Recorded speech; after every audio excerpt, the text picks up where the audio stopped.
feedback. Now, why we do the panel is we really want to take this kind of the great thought leadership we have on stage and really test it out with active marketers. Because it's one thing to be, a brilliant speaker traveling the world. It's another thing to be one of us, right? A marketer who has to work day in and day out with the challenges and the realistic challenges that we all have to face. So we wanted to put some of those ideas to some senior level marketers who can talk about trying to implement these things in Canada. So we're really lucky to have three amazing marketers with us here today on our Oprah set. If you look under your seat, everybody gets a Grand Am! So please welcome the Managing Director of Digital Marketing from Adobe, Salim Maherali. Salim, come on out.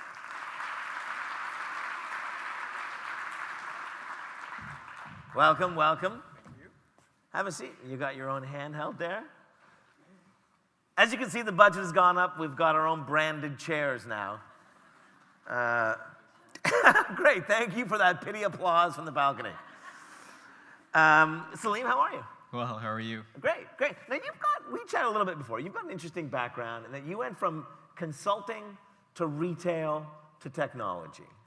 Are you just scattered that way, or was this part of a master plan of owning the universe at some point? It's going to be a combination. I think earlier on when I was at McKinsey, it was a lot more about breadth. So getting exposed to a bunch of different things from that, kind of really zeroing in on retail, marketing, strategy. And then there's always an element of people. You want to follow people that you really, really enjoy working with. And so one of my clients, Calvin McDonald, who was at Loblaw, then became the CEO of Sears Canada.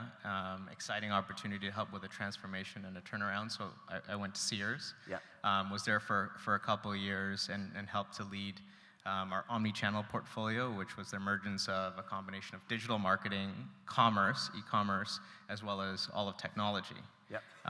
From that, really started to get excited about just the digital marketing space in particular. And as I got to learn about different technology providers in the space, really hit it off with Adobe again. There was a connection back to people. And between that and focusing on just now that and not being as scattered, here I am.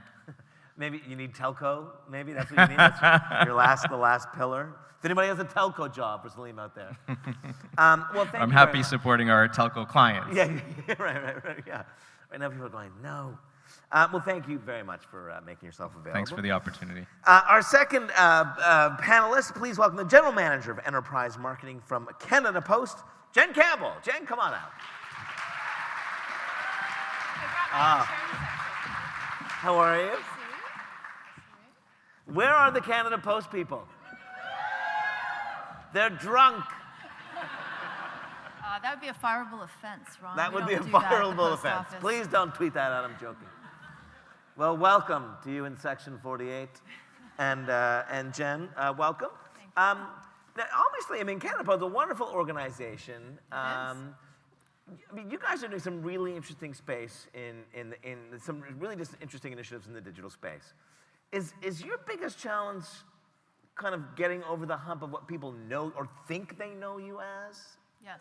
Yeah. We are not a government department. What? And when you see those trucks driving down the street, there's still a lot of mail, and there's still a lot of direct marketing mail. Yeah. But in fact, now they are very full of parcels. So we actually deliver almost 70% of the B2C parcels in Canada. So Wow. Who knew? Did you know that? No.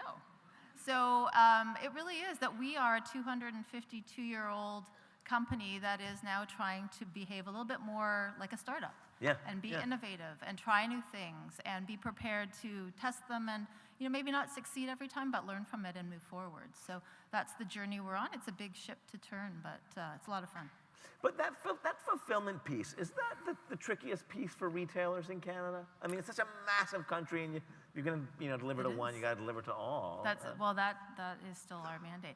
We were just talking backstage about patio sets, a little bit bigger than our dimensions, but I think the wonderful opportunity for retail and e-tail, and whether you've got bricks or mortars or only clicks, and we're seeing a lot of sort of graying of the waters that traditional e-commerce stores like a Frank and Oak that Yep. now opens a bricks and mortar. Yep. I think the opportunity there is what's the customer experience that you want to have, the receipt of the parcel, and what it looks like when you open it should be part of that whole experience. And I think that not all retailers and e-commerce merchants think about that full journey. I think that's a good opportunity for them to be able to really get. And to support Jen here, because we were having the conversation backstage, and then for those of you who are also at eTail Canada just recently, I think from that conversation, fulfillment and delivery was absolutely one of the most important things. I think the other things were organization, technology, and then data and analytics, but fulfillment was certainly amongst the top 4 themes. Yeah, You know, and create awareness at the outset. So all of our full suite of offerings from the data, because imagine the data that we collect from delivering all those parcels. Yeah. You know, so the insights that we can provide and getting your message out there and ultimately selling whatever it is you sell, whether it's e-commerce or credit cards or cars or not-for-profit donations. Yeah, awesome. Great, well, welcome. Thank you. Thank you. And finally, our final panelist, please welcome the Vice President of Marketing for Air Miles Reward Program, Rachel MacQueen.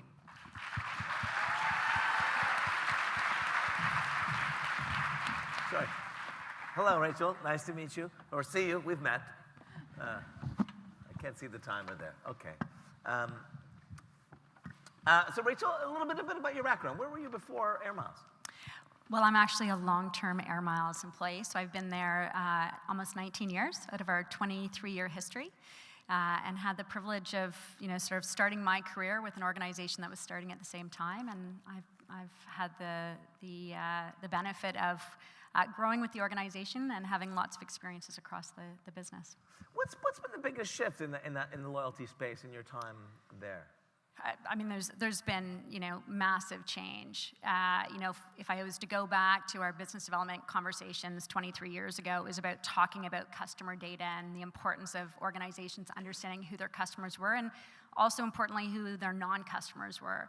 And from a consumer perspective, there was a lot of discussion around capturing data and privacy. And I think what's sort of evolved over time is that, consumers now recognize that there is an exchange of value, that if I'm going to give you my data, I expect value in exchange. There's a sense of reciprocity. So I think the conversations with our partners, our businesses have changed, and certainly with consumers as well. Yeah. Now, I mean, obviously that, consumer habits are changing every single second. It just, there's something new that comes into the space, which is changing the way people react to advertising, to promotions, to purchase power, everything. Jen, how are you staying on top of that?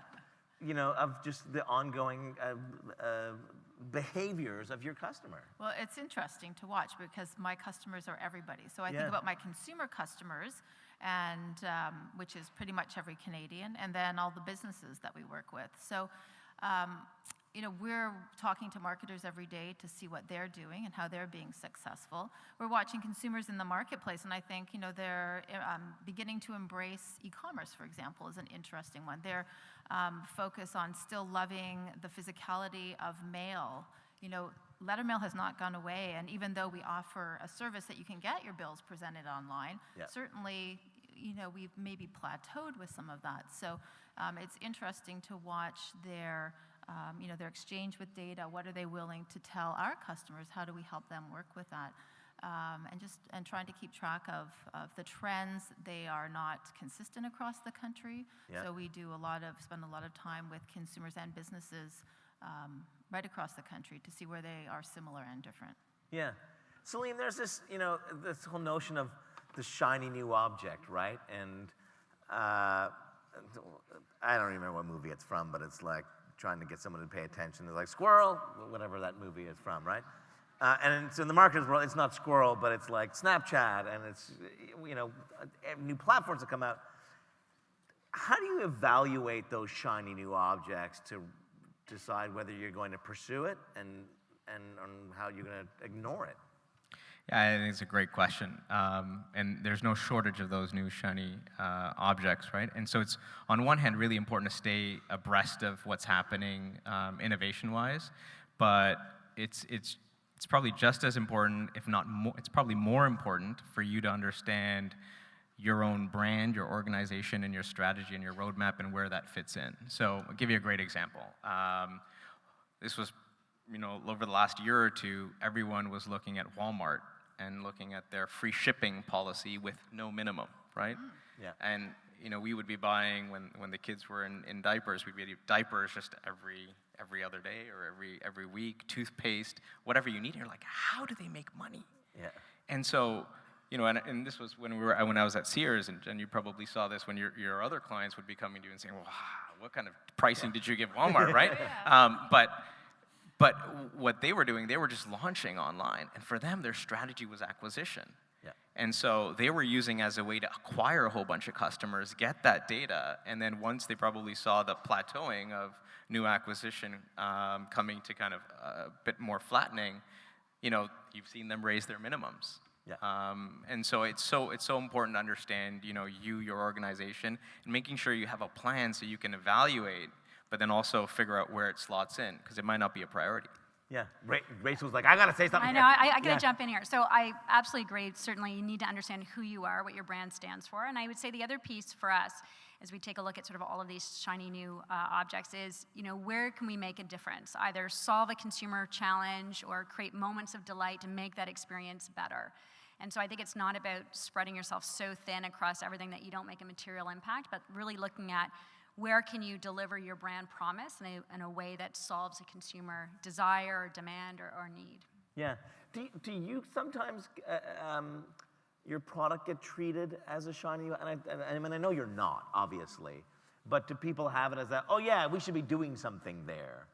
And you have to kind of like, hey, we're here to, for a long time, and this works.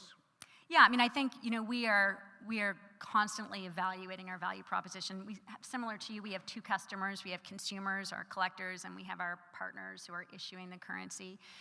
So we're always taking a look at what their needs are, and so we're reevaluating what our value proposition means, and we're enhancing it and extending it in new ways all the time to really respond to the needs of our customers. Yeah, yeah.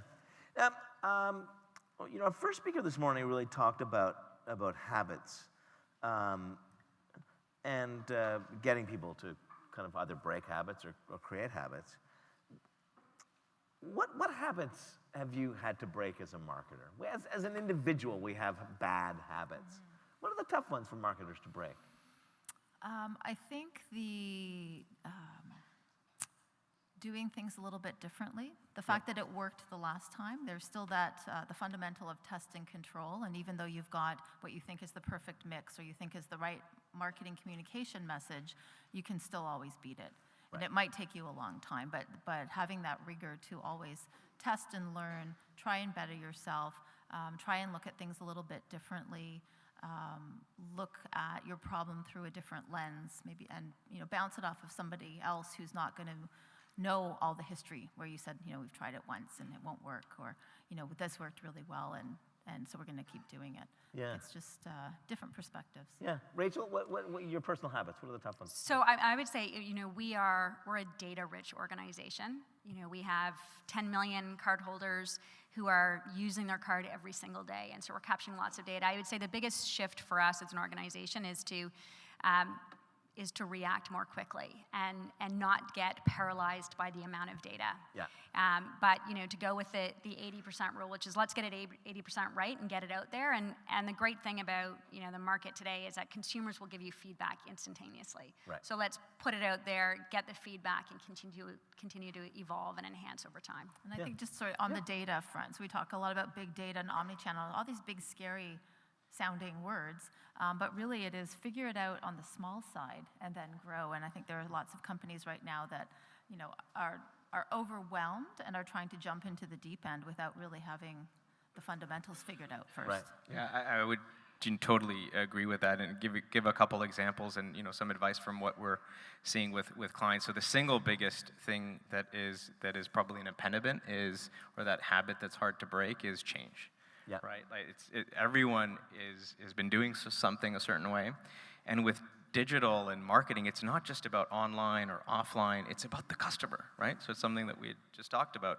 And when you know, as a technology company, as you know, Adobe's digital marketing product, you see, hey, we have one view of the customer, that's what we all say we want to get to, and then effectively engage with them across all channels in a consistent way, in an effective way, et cetera, et cetera. Well, within an organization, there's so many different people that are involved, right, with making that happen.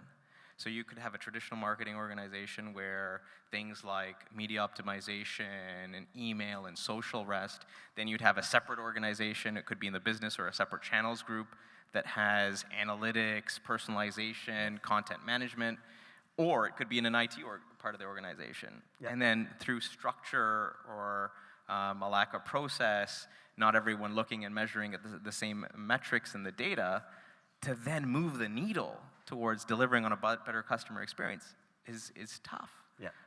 And so where we've seen organizations do really, really well is it's not just the CEO and then the CMO, the CIO, or a chief digital officer aligning at the top. It's the people within the organization in those different groups actually saying, hey, you know what? Let's actually learn. Let's actually set up meetings. You know, I was with Beyond the Rack. And they've done an amazing job just having an all-hands meeting every day. Right now, it's a startup, so it doesn't have a lot of the legacy that a lot of larger and older organizations have. But getting everyone on the same page across all groups with data and the right metrics is a step in the right direction. I love when organizations say, no, we know our customer really well, and they put up an illustration. It's like, her name's Nancy. She's 36. She lives in Oakville. You know, and you're like that. Really, you've got 5 million customers, and they're all called Nancy living in Oakville. 36% of the women living in Oakville are named Nancy, just so you know. Yeah, the customer persona, right? And it's like, wow, I think we can get a little bit deeper than that. How have the relationships with your customers changed over the last 5 years? So I'll answer it two ways. Yeah, because you have the two, right? I have two customers. I think from a collector perspective, you know, the explosion of social has just fundamentally changed the kind of conversation we have with our collectors. And so it really is two-way dialogue. I mean, social for us is one way for us to get the value proposition message out, but equally important, it's the feedback we get from our collectors. So, you know, we're getting their feedback on program elements. They're telling us what they want. We're using that to evolve the value proposition. And it's certainly an important customer service channel for us.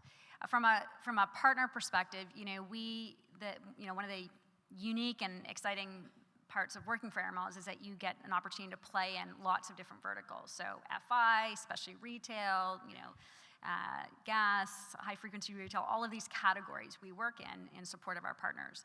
And so understanding the different challenges that they have and how we can leverage the data, the currency, the channels, the reach that we have. Really, the conversations are changing as each one of those verticals is changing. Yeah. Salim, how about as a tech company, how has your relationship changed with your customers?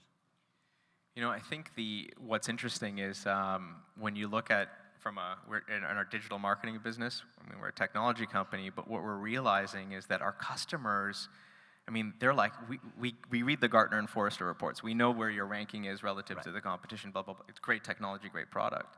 What we really need help with is the organizational piece. How do we not just stand up product? How do we get value out of it? How do we just get going so that we're doing, you know, phase 1, then phase 2? It's a crawl, walk, run approach. And so we're really having to focus on, you know, internally at Adobe, as well as through our partner ecosystem, really focusing on that to make sure that we can help our customers, not just on technology, but on organization, data analytics, be at least have a good conversation on fulfillment when it's a retail client, right? Because there's all these different elements that need to kind of work together in order to kind of deliver and get value out of the technology. So we care deeply about those other elements. Right. Now, Jen, it's going to be really tough for you guys because, you know, we talked this morning about that unless it's in the trenches, the people in the trenches, unless they're delivering on the promise, it doesn't work. How many carriers do you have? Like, I mean, how many thousands? Tens of thousands. Tens of thousands and delivery agents, and every single one of them is the face of the post office. Yeah. And so, it's interesting. We spend a lot of time in the plants, in the depots, in the management to help all of our employees understand the value of what's going on, help them understand the changes that we're going through and the important role that they play. And whether that is the delivery of the parcel on a Sunday so that it gets there in time for Christmas, or the proper delivery of the pizza flyer because the company, the guy that sent it out wants people to come buy his pizza so that he can make money and feed his children. It's really understanding what the face of our customer is. And it's changing. We have, they go into retail a lot. In some communities, the post office really still is the gathering place in, downtown Canada. It's the post office, the Legion, and the home hardware, right? And so with that comes great responsibility and great opportunity, because Canadians are really invested in our success and supportive, and on a day-to-day basis, they might not love all the things that we're doing, but understanding the direction that we're going in, that things have to change. I think from the broader side, and we've got a great sales team, and we're integrated with our customers, the businesses that do business with us, and really working from, historically we had hostages, not customers, but really now we are working very hard to understand that our customers have choice, to really understand what their needs are, and whether that's from a marketing perspective to grow their business, or from helping brand new e-commerce startups be successful with some of the things that we've offered and some of the partnerships that we have, so that as we grow, so grows the Canadian economy. Yeah, that's Gene Simmons' jet. I think it just roar. I don't think he's coming in on Porter. I love Porter, but no.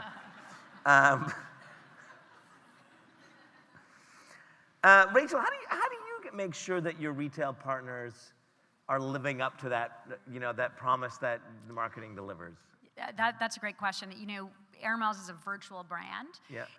It comes to life through our more than 200 partners across the country. It is a constant challenge. I would say over the last few months, we really have put more focused effort around wrapping our arms around we've got almost 500,000 sponsor employees that are part of the Air Miles family in a unique way. Interestingly enough, many of them are our collectors, and so they're a unique segment within our 10 million collectors. Right. And so we are really focused on, how we create sort of organic passion for the brand. We know that our partners do a great job of training top down, but for the 16-year-old cashier working at the grocery store, he's got a lot of training coming at him. He's probably not really that keen on, but if he was an active Air Miles collector and got great value out of the program, he's probably more likely to talk about the program when someone comes through the till.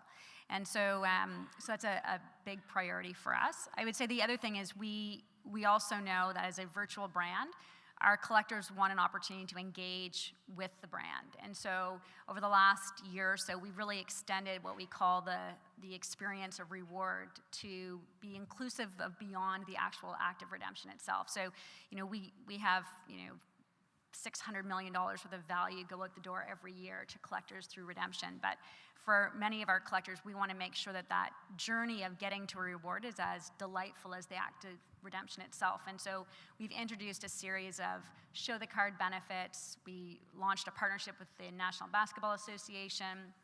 I don't know if anyone has seen, but this month we introduced the Air Miles Smile booth, which is going coast to coast across the country. And those assets are giving us an opportunity to do and to be face-to-face and have interactions with our collectors. Sponsor employees are clearly important, but we need to extend beyond that. What's the Smile booth? I'll have to check it out. But so the Smile booth is Air Miles is a great brand in the fact that you do your everyday shopping and you're getting something else, something a little bit more. And so if you visit many of our partner locations, we've got 5 of these booths going across the country, and you show your collector card and smile, it takes your picture, and it unlocks a gift. And it could be bonus miles, it could be, we've given away a lot of Dyson vacuums, which are very popular, to free flights.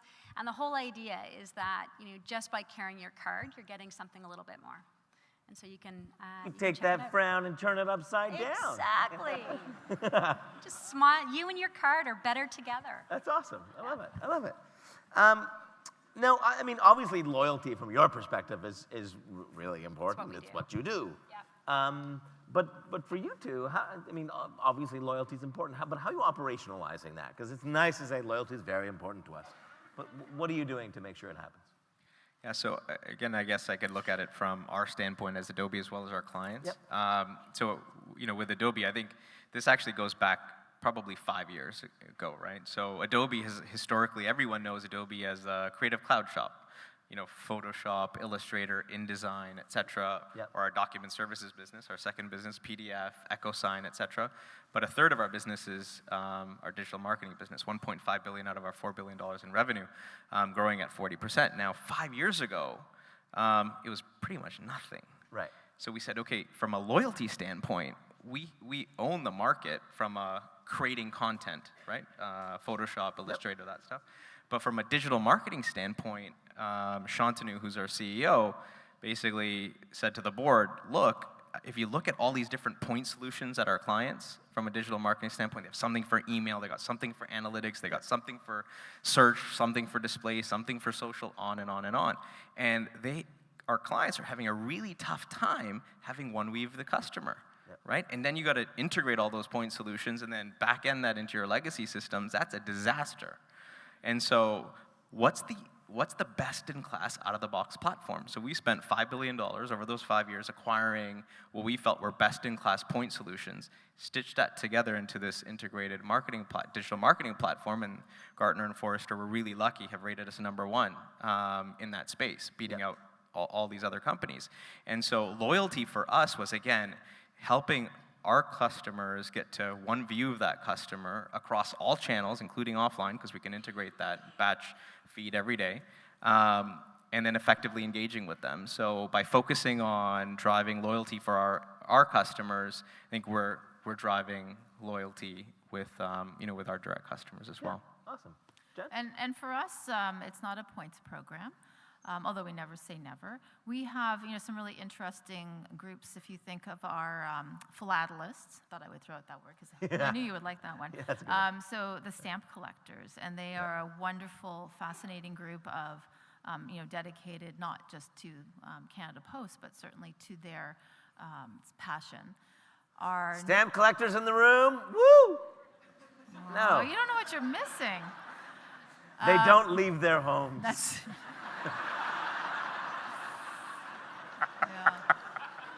But they are a mighty bunch. They're money, yeah. We've just recently launched a new program for small business, which if you look at Canada is driven by small businesses, and we don't refer to them as small necessarily because businesses are maybe not as big as they will be someday, but certainly the minds of the founders. So being able to put together a much more comprehensive package of sort of offerings and business building opportunities for them. I think on the mid and large market customers, thinking about the businesses that we do business with, that really, a lot of it is based on delivering our brand promise, both the literal delivery and what is the experience like for them, what is the experience like for their customers, because they do care about that and they should care about that. And then also helping them to best use the offerings that we have to help them build their business, whether that's on the direct mail and the data and targeting side, or obviously the fulfillment side. And so when that is working for them and they are seeing the value and understanding how they could make it even better and more robust, then that is where that relationship is deepened. Yeah, I mean, I joke about the stamp collectors, but really, all of our markets are made up of those people, right? Like low cost of production, you can shoot a show with your TV phone, massive distribution, put it in front of millions of people. So now, stamp collectors can geek out 24/7 on the thing they love more than anything. Online, in their forums, it is some of our most active social media groups. Yeah, and you're an insurance company, and you're going to try and break through that wall of all that stamp collecting content. It's almost impossible. I was just going to add to some of your commentary around sort of understanding your small business and how you serve up sort of relevant value add to them. As a loyalty program, we've got 10 million collectors across the country, so we certainly, represent Canada. But within that, we've got different pockets of segments that we create loyalty in different ways. Yep. So yes, we've got the program overall, but we took a look at our collectors and we identified them a couple different ways. So we looked at people that were highly engaged in the program and what they expected that was differentiated from other collectors. So we created really value-based segmentation, our Onyx program, which is our top 1%, and what they were expecting out of the program versus our Gold program, which is really our feeder into that, our top 10%. And so we looked at how we need to differentiate the value proposition to be more relevant to those segments. At the same time, we also took a look at, beyond their engagement in the currency, what are the different segments within the base that really had unique needs. And so we also identified small business, recognizing that it's such an important growth engine to the economy. And so we looked at, what does Air Miles offer from our assets in a way that can create meaningful differentiation. So we've got 800,000 small business collectors that are identified that are earning the currency for their business, and we've given them ways to use that in a way that is unique beyond what a consumer can do. And we also identified millennials, right? Their expectations are entirely different. And so what we found is we actually did research and we looked at, perhaps we need to start with a blank slate. Maybe we are their parents' program and we won't be relevant. And what we found is that, Air Miles has great equity as a brand. And we have a lot of the building blocks, but the way we were serving it up to them wasn't relevant. So we've repositioned the assets of the program to be more relevant to the millennials. Yep. So creating loyalty in a new way. Yeah. I want to switch gears a little bit because for the last 5 years, we've been hearing the question, what's your mobile strategy? What's your mobile strategy? It's going to be very important. It's finally coming together, right? I mean, people are starting to put money behind it. Jen, what's your mobile strategy? Okay, you know what? We have one of the most downloaded and used apps in the marketplace. Oh, I think they were laughing at me being the idiot. I think, yeah. So, it's interesting though, because if you were laughing because the post office mobile strategy, that, some people might laugh. Yeah. But it's interesting. We've got some of the best traffic on our website. We've just redone our website, so it's a journey that we're on. Yep. But in terms of the app and the engagement, because when you're tracking a package and looking for a post office, people do that all the time. And so it's a great opportunity for us to be able to communicate directly, for us to be able to offer up opportunities for the businesses that are customers to communicate directly, and given those insights. So it is, we've got some other apps, but it really is the on the go so that you can get what you need delivered. And some of the things, when we think about the possibilities and the what ifs of what some other companies are doing, other countries are doing, be able to, as your parcel is coming down the street, see it coming to your house, have it redirected. With our new flex delivery opportunity, you can manage your alternate delivery post offices. So you want to get that, special present delivered to somebody or someplace other than your own home. You can do that, and it's still a secret. It's not a surprise. So, we have a whole team that's looking at our mobile strategy and how do we grow and how do we facilitate commerce for the country. But finally, right, this is what I love about it, because finally the conversation is how we're going to buy the bell and whistle shining, what is our ad going to be? It's like, how can we use it to add value? How can we save time? How can we save money? How can we make people's lives better? That is at the heart of mobile. It's really refreshing for a marketer. Yeah, and 100%. 100%. I mean, I look at it also, when I was in a role as a marketer and now kind of marketing tech. So as a role as a marketer, you'd look at the numbers, and this was over the last few years, that you looked at your growth in terms of visits, your conversion rates. You looked at, time spent on site. Like any metric you wanted to look at, mobile was crushing it, right? Triple-digit numbers, right? And yeah, it's growing off of a small base. But when you start to see that, you're like, wow, I really got to pay attention to mobile versus desktop. And now from a marketing tech standpoint with Adobe, I think, we're actually mobile first. So when we're thinking about content management systems, creating electronic forms, analytics. We're looking at it first from a mobile lens, and then making sure that it actually backs into desktop, right? As opposed to, hey, let's do the stuff in desktop and make sure it's mobile responsive. We're actually flipping the other way. Awesome, great. So that's been the one question, right? Well, what are you doing on mobile? The second one, obviously, you know what's coming. What are you doing with big data? Is this, and they say it in that voice too. Apparently, it's the stamp collector that's speaking in that, right? But is this? I mean, we all talked about the benefits and what we can get from data and everything else. But is the difficulty of that is that our marketers built this way. You know, we didn't come into this job thinking, you know, that was going to be an area of our responsibility 10 years ago. Now suddenly we're supposed to be a data scientist. Rachel, are marketers built for this? So I think there's a big say-do gap that still exists. So I think you know, organizations will say we're capturing lots of big data. I think consumers would say they're not seeing the benefits of it. Yep. I don't think, I think to your earlier point, I think a lot of organizations are paralyzed with the volume of data. I think we could actually make more material improvements to the consumer experience, less focused on the volume of data and really taking a look at what's going to make meaningful impact. And I think a lot of that is the data we already have today. Yep. So yes, I think, you know, as we look at, you know, all of these touch points that are coming through digital and social and all of these other opportunities to capture data is fantastic, but I would encourage organizations to start what they have today and say, are you really fully leveraging the data insight you have in your hand, in your disposal today, to make a meaningful impact to your consumer? Yeah. I absolutely agree with that. With the companies that we get to work with, it is the fundamentals. So, you know, any retailers out there who are not capturing some sort of information at point of sale, and then how do you have what your sort of IT infrastructure database, maybe it's your billing database that's not talking to your marketing database. And as a marketer, so I've grown up as a database direct marketer, so yes, I've always thought that data was awesome. Yeah. But it really is, you know, having the fundamentals to be able to segment, even if it's an RFM model to start with.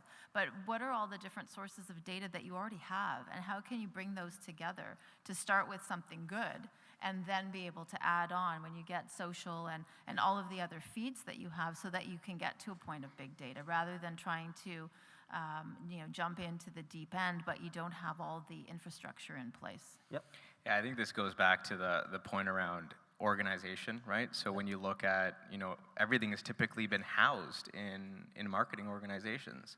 Now with everyone talking about big data analytics and measurement and KPIs, you know, I know at Tim Hortons, for instance, the CIO is going through a massive, they're leading the initiative on data and analytics to get to one view of the truth, one version of the truth. And I'm sure lots of people out there in the audience in your organizations, how many times you look at metrics and you're like, hey, I'm getting a different number from here versus this other group. And so whether it's a technology organization, whether it's a traditional marketing organization, whether it's a channels or commerce, you know, group, if you don't have the alignment and the org through structure, roles, responsibilities, processes, if that's not in place, you're not going to be able to take advantage of that data. But the key is to, you know, within your control, focus on, you know, don't get overwhelmed with data. Focus on where you can leverage data and get going. The other thing that I would say is, and this was an insight from a conversation with Stefan Berube, who's the CMO of L'Oreal.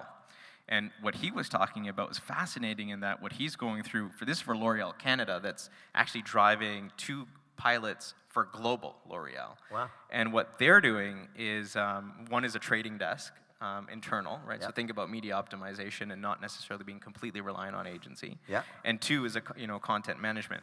And so what he was talking about was, you know, he's not expecting his traditional marketers to become data scientists. They'll bring in 1 or 2 data scientists into a new role and then train other folks, create departments, and get people within the organization that have the capability and the interest, the potential, to then start to pick up on a lot of these things. And then also, this is not going to be for everyone, right? So figure out where they can add value, play to people's strengths. And then the last insight that he had, I thought was huge, was if you look at the challenges that we have, it actually starts in our educational system. So if you look at how marketing is taught, and he was like, he said, look, they still teach 4 Ps of marketing, right, as opposed to a lot of the other things that should be taught in a marketing class. And I thought that was fascinating. So I hit up my alma mater, U of T, so I'm talking to them this week about how we can actually start to hit it that earlier on in the cycle through education. Yeah, it's like the new 4 Ps of marketing for the young students are like Pinterest, Periscope, isn't that it?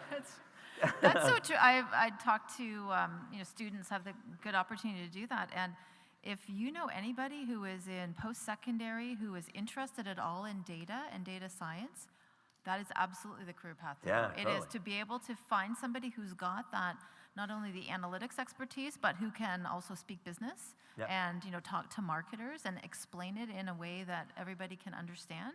You're golden, and you're on every headhunter's hit list. Yeah. So. Yeah. Now, I just want to, before we come into the audience for a couple of minutes, social has evolved, in a massive, massive way. Is it just content distribution now? Is that what after all that, it just came down to it's just a paid media property that we're distributing our content through? Rachel, is that? Not for us. I mean, certainly it's an important channel to get our value proposition message out, but it's equally important as a listening device. So, we get feedback, real-time feedback, really, from our collectors about what's working, what's not working. And it's also an important customer service channel. Right. So it's another way that collectors are looking to engage with us. So it's important. Salim, what do you think? Yeah, I think from just getting the content out there, and we were talking about this backstage, is that customers are just getting hit with so much goddamn content, and it's sometimes not relevant. It can be sometimes you feel like you're getting followed around and you're getting hit with the same retargeted ad. I own a content marketing agency. We call it they're getting pitch slapped.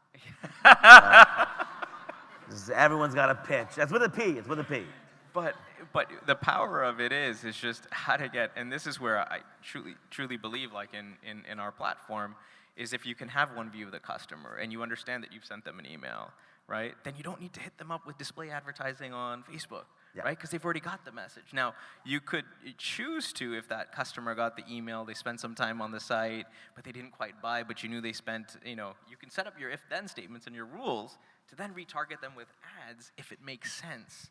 But do it in a thoughtful way by understanding that customer, the interactions across the different channels, and then proactively saying, here's how I want to engage with them, right? As opposed to just, again, the email guy sending out the email, the media optimizing guy sending out display advertising, right?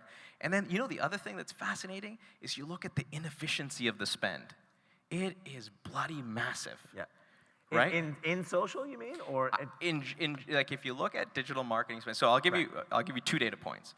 One is my own from Sears. If you look at the search spending that we do, we were spending $8 million a year on search, and we're driving about 120 million last click revenue. By leveraging our analytics platform, integrating with our media optimization platform, and then bidding on longer tail, non-branded words, we were able to take our paid search budget from 8 to 7 million and drive our last click revenue up to 137 million. Right. So now, holy, we just did that off $1 million. You spent less and got more. Now, if you look at the marketing landscape, there's $11 billion in marketing that gets spent in Canada, 4 of which is digital. Of the 4, 2 is search. Right. So just do the math. Right? And you're like, holy cow. I got to start a search agency. That's what you're telling me. I had lunch with someone who is about to start a marketing, an ad tech agency that's focused just on this, right? Yeah. And they'll use Kenshu, Moran, DoubleClick, and Adobe Media Optimizer, whatever the client wants to use, and go after that opportunity because it's huge. Yeah. I will end on one thing before we go into the client. In the social space, we do a lot of influencer programs, and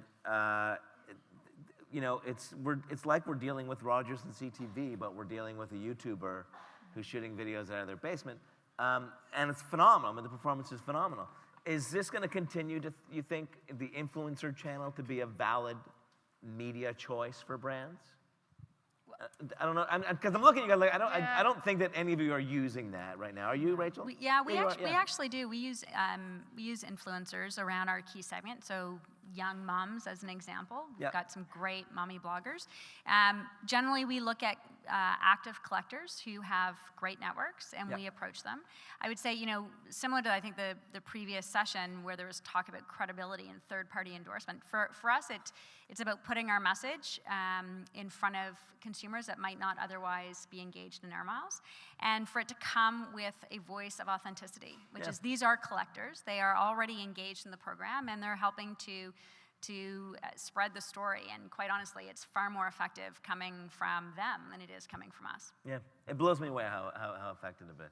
Yeah. Okay, I'm gonna come out into the audience. We've got 6 minutes. Salim, can I borrow your mic and then you guys can share? So if you have questions, put up your hand and I will come to you. We can have some house lights a bit. Or mood music, one of the two.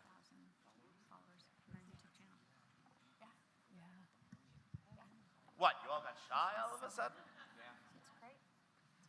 Way over there. That's okay. I'll get to you if are there questions over here? Yeah, can you yell?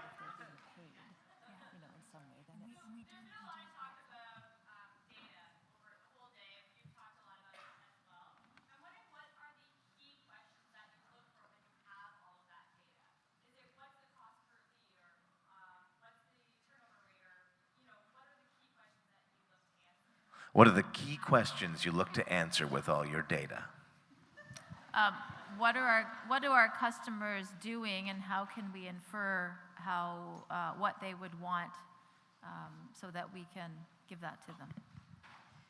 So, yeah, I mean, certainly for air miles, it really depends on the client's business issue we're trying to solve for. So whether it's identifying decliners, identifying high potential, where there's share of wallet opportunities. So the data really helps us, solve our partners' business issues. Yeah, I think it's really, really important to figure out what's the framework or what are the key metrics. And then against that, then say what data do you need? Otherwise, you just get overwhelmed, right? So I'll give you an example. There is, for typical retail, you would have traffic, conversion, and average order value.